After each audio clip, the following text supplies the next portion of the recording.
ये है Abu Dhabi, UAE का कैपिटल और दुनिया का सबसे पावरफुल और अमीर शहर। नॉर्मली जब भी यूएई का नाम आता है तो लोगों के माइंड में दुबई का ख्याल आता है, वही ऊंची ऊंची बिल्डिंग्स, लैविश होटल्स और लग्जरियस रिजॉर्ट्स। अबू धाबी को मोस्टली लोग इतिहाद एयरलाइंस की वजह से जानते हैं। आपकी स्क्रीन पर इस वक्त दो लोगों की तस्वीरें हैं। आई एम प्रिटी श्योर कि ज्यादातर लोग राइट साइड वाले आदमी को अच्छी तरह जानते हैं। ये मोहम्मद बिन राशिद अल मखतूम हैं, दुबई के रूलर। लेकिन आपको शायद ये जानकर बहुत हैरत होगी कि ये लेफ्ट साइड वाला आदमी शेख राशिद से कई ज्यादा पावरफुल और इन्फ्लुएंशियल है। इतना पावरफुल कि 2019 में न्यूयॉर्क टाइम्स में पब्लिश होने वाली एक रिपोर्ट में इन्हें पूरे अरब वर्ल्ड का सबसे पावरफुल पॉलिटिकल लीडर डिक्लेयर किया गया। इवन कि सऊदी अरब के मोहम्मद बिन सलमान से भी कई ज्यादा पावरफुल। इस पूरे पर्शियन गल्फ में जो कुछ भी हो रहा है, यूएई आज जिधर भी खड़ा है, दुबई की ये शानो शौकत और रौनक, इस सब में एक इंसान का हाथ है। ये हैं Sheikh Mohammed bin Zayed Al Nahyan, Abu Dhabi के रूलर, यूएई के प्रेसिडेंट और गल्फ के सबसे पावरफुल और अमीर political leader. Sheikh Mohammed bin Zayed असल में हैं कौन, ये इतने पावरफुल कैसे हुए और वो क्या चीज है जिसने अबू धाबी को इतना पावरफुल बना दिया है कि चाहे वेस्टर्न सुपर पावर्स हो, अरब वर्ल्ड हो, एशियन कंट्रीज हो या इवन चाइना, हर कोई अबू धाबी से बना कर रखना चाहता है।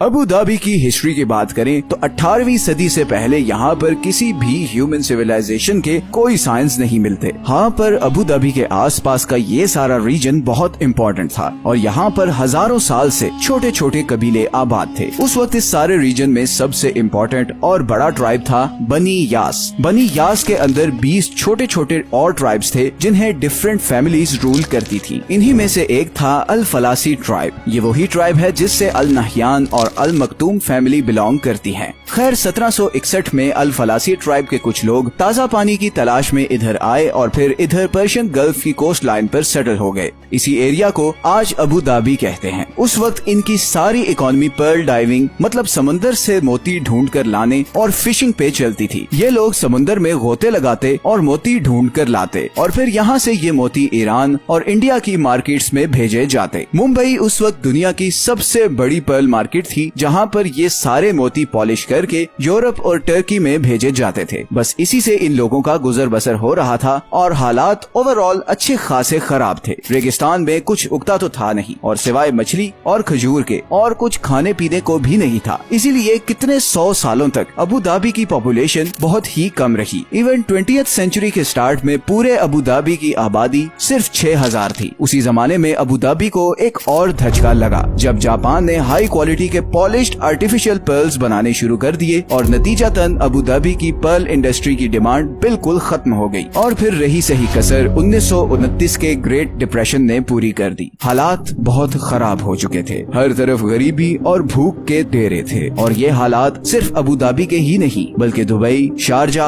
अजमान और इवन सऊदी अरेबिया के हालात भी इससे कुछ डिफरेंट नहीं थे। फिर 1938 में एक बहुत बड़ा टर्निंग पॉइंट आया जब सऊदी अरब में ऑयल के बहुत बड़े रिजर्व्स डिस्कवर हो गए और फिर सारी वेस्टर्न वर्ल्ड का फोकस सऊदी अरब की तरफ हो गया।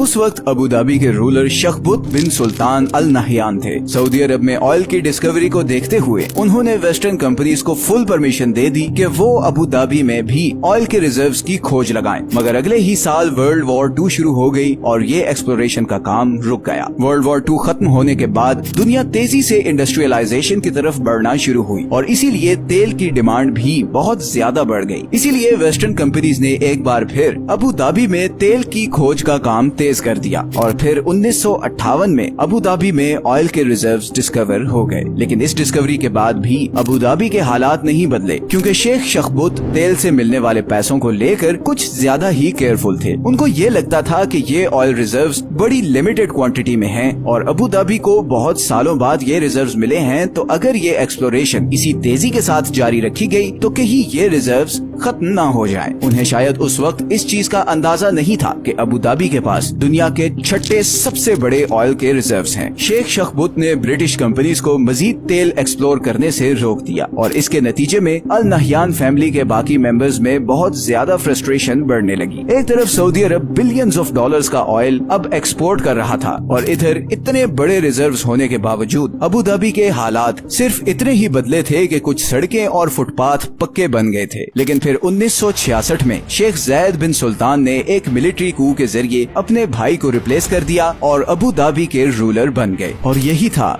गल्फ का टर्निंग पॉइंट। यही वो शख्स है जिसने गल्फ को आज इस मकाम तक पहुंचाया और इसीलिए इन्हें वालिद अल उम्मा मतलब फादर ऑफ नेशंस कहा जाता है। शेख ज़ैद अपने भाई से टोटली डिफरेंट थे। वो इस तेल की डिस्कवरी को लेकर बहुत ऑप्टिमिस्टिक थे। उन्हें लगता था कि ये डिस्कवरी इस पूरे गल्फ रीजन की तकदीर बदल सकती है। शेख ज़ैद एक बहुत ब्रॉड विजन के मालिक थे। उन्हें इस चीज का अच्छी तरह अंदाजा था कि अगर इस सारे रीजन को आगे बढ़ना है तो इन सारे सिटीज को यूनाइटेड होकर रहना पड़ेगा। ऐसा नहीं हो सकता था कि अबू धाबी तेल का पैसा एंजॉय करे और उसके पड़ोसी गरीबी और भूख में रहें, क्योंकि अबू धाबी जितना तेल इस पूरे रीजन में किसी के पास नहीं था। और ये वही टाइम था जब ब्रिटिश एम्पायर भी ये फैसला कर चुकी थी कि अब वो मजीद इन सारे कंट्रीज को रूल नहीं कर सकती। और फिर दिसंबर 1971 में ब्रिटेन इस रीजन से चला गया और शेख ज़ैद की लीडरशिप में 6 स्टेट्स के मिलाप से एक नया कंट्री वजूद में आया जिसे आज हम UAE के नाम से जानते हैं। इन 6 स्टेट्स में Abu Dhabi, Dubai, Sharjah,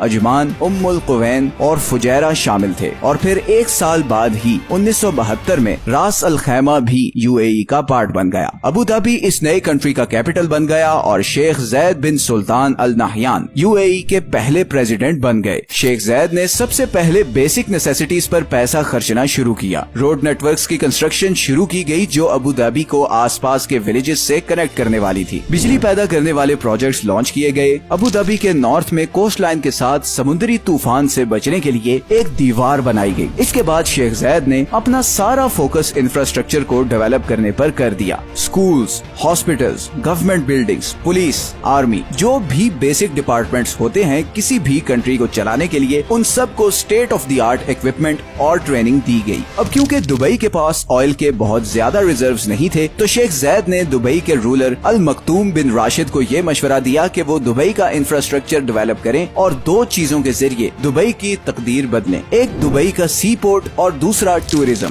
Abu Dhabi ने इंफ्रास्ट्रक्चर को डेवलप करने के लिए दुबई को अच्छी खासी फंडिंग दी और फिर आहिस्ता आहिस्ता दुबई अपने इंफ्रास्ट्रक्चर की वजह से मशहूर होना शुरू हो गया। और यही वो टाइम था जब एक और पर्सनैलिटी भी इस सारी ट्रांसफॉर्मेशन को बहुत ध्यान से देख रही थी। ये थे मोहम्मद बिन ज़ैद अल नहयान, शेख ज़ैद बिन सुल्तान के तीसरे बेटे जो आगे चलकर UAE के प्रेसिडेंट बने। मोहम्मद बिन ज़ैद उस वक्त 10-11 साल के थे मगर वो बहुत ध्यान से अपने फादर और उनकी पॉलिसीज को ऑब्जर्व कर रहे थे। वो देख रहे थे कि कैसे तेल का पैसा आने के बावजूद शेख ज़ैद बहुत केयरफुल प्लानिंग के साथ चल रहे हैं। फॉर एग्जाम्पल ऑयल डिस्कवरी के कुछ ही अरसे बाद उन्होंने एक फाइनेंशियल इन्वेस्टमेंट बोर्ड बनाया जिसका काम ही ये था कि वो ऑयल से आने वाले एक्स्ट्रा पैसे को डिफरेंट चीजों में इन्वेस्ट करे। इसके पीछे विजन ये था कि फ्यूचर में अगर तेल कम भी हो जाए तो अबू धाबी के पास इतनी इनकम स्ट्रीम्स हो कि उसे बिल्कुल कोई प्रॉब्लम ना हो। आज की डेट में अबू धाबी के इन्वेस्टमेंट फंड में 1.3 ट्रिलियन डॉलर्स की इन्वेस्टमेंट्स हैं। इनमें से 900 बिलियन डॉलर्स सिर्फ अबू धाबी के सिटीजन्स के लिए हैं। मतलब अगर हम 900 बिलियन डॉलर्स को 3 लाख से डिवाइड करें तो अबू धाबी के हर लोकल के हिस्से में 3 मिलियन डॉलर्स आते हैं। इस हिसाब से अबू धाबी के लोकल्स दुनिया के अमीर तरीन लोग हैं और ये अमीरी इसलिए है कि शेख ज़ैद की गाइडेंस में इस फंड ने ऑयल से आने वाले एक्स्ट्रा पैसे को रियल एस्टेट से लेकर इक्विटी फंड्स, होटल्स,